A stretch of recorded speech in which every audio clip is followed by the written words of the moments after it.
Okay, so we're back to doing some simple machine problems here.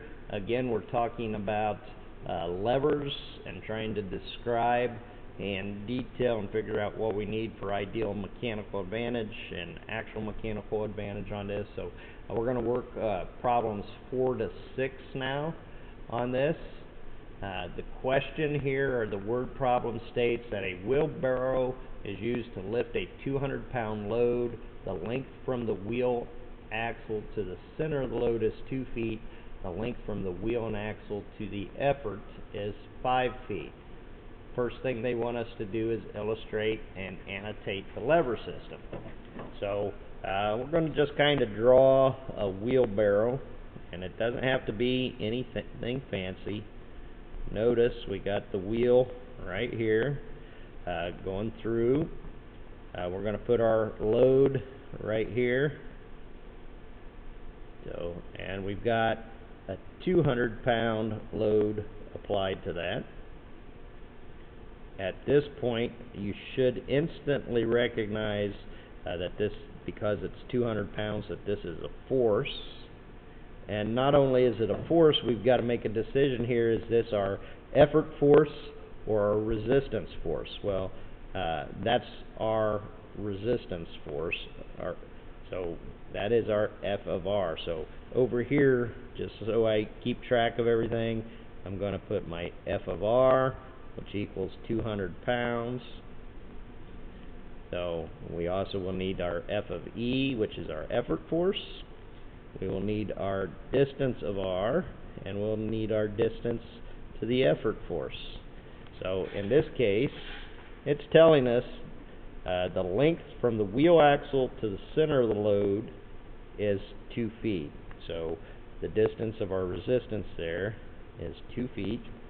So, and that goes from here to the center of the load.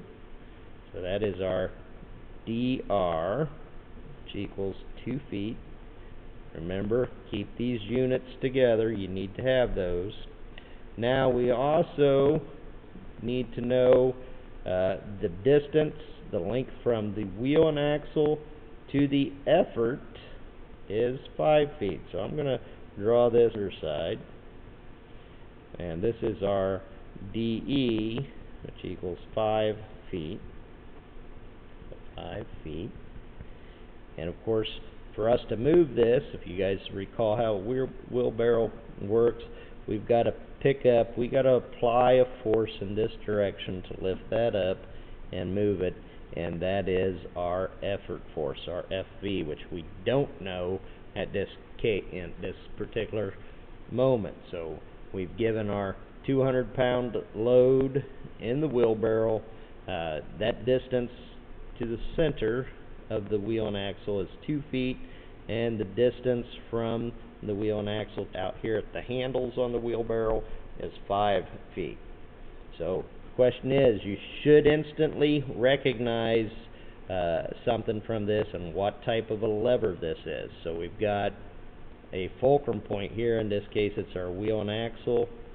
We've got the lever coming out. We've got a load going down here in the middle, and another, this is our effort force here, or our resistance force in the middle going down, and our effort force at the end going up. So we got the effort and resistance forces are in opposite directions. You should instantly recognize that this is a second class lever. So just keep that in mind. A wheelbarrow here is a good example of a second class lever. So that is what I'm looking for number 4. Whenever we say illustrate and annotate the lever system, draw and do a sketch. Make sure that you have everything for and everything labeled that you need to know in the problem. And of course, this will help you keep track of things too. So what is the ideal mechanical advantage? So, well, who remembers what our IMA equals, the formula there? I'm a deer. So if I'm a deer, we got the DE over DR, the distance from the effort to the distance of the resistance. And we know both of these. So IMA equals our DE is 5 feet and our DR is 2 feet. Notice feet cancel out. We're given an IMA of 5 to 2 or 2.5. So 2.5, 2.5. Now this can also be expressed as the ratios of 5 to 2, 2.5 to 1, or 2.5 to 1. These are all some ways that you might see and classify, but what we're looking for here is an IMA of 2.5. Notice there's no unit on IMA because the units cancel out. Question number 6.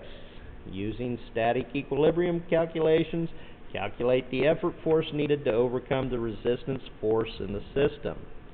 So here, in order to do this, static equilibrium again, that means everything is equal.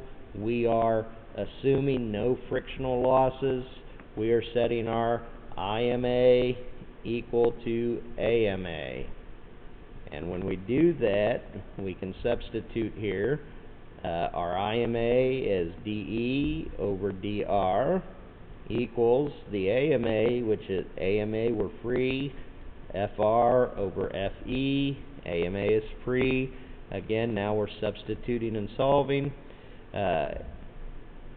We can go again back to our DE of 5 feet over 2 feet equals the force of the resistance, which is 200 pounds, over the force of the effort, which is what we don't know yet. We're trying to see how much it's going to take us to lift and carry this 500-pound load. So multiplying here, FE times 5 feet equals 200 pounds times 2 feet. Again, we want to isolate FE. I'm doing the long algebra here just to make sure everybody is following along with the math that we're using. 200 pounds times 2 feet divided by 5 feet, because I got to take and divide both sides of the equation by 5 feet, F of E by itself. Again, our feet will cancel out here. 400 pounds divided by 5, which equals 80 pounds, is the force that we would be required to lift that 200 pounds up and move it out. So does that make sense? We got to stop and think about it. So yes, it does make sense. Let's say I want to maybe decrease this even more. Question that I have is for you is, how can we decrease that load that we have? So is there anything that we can do? Well, of course there are. We could make this wheelbarrow so it's got a longer section here. Maybe we take this out to 6 feet or 7 feet. And of course, the longer we go with that, the more we're going to decrease that effort force. If we go back the opposite way, if we make it short, then we're going to increase our effort force. So we got to understand how these numbers work and what they really tell us as we go through and look at these different problems and try to think logically. Does my answer make sense as I go through it? So again, this has been second class lever problems on our simple machine assignment here with our sample problems. This is Mr. Curry. Make sure you check this out. Try your best. We'll have a few other practice problems to get to know and solve as well, so that you're ready to take the test and do well on these type of engineering calculations. Thanks for watching.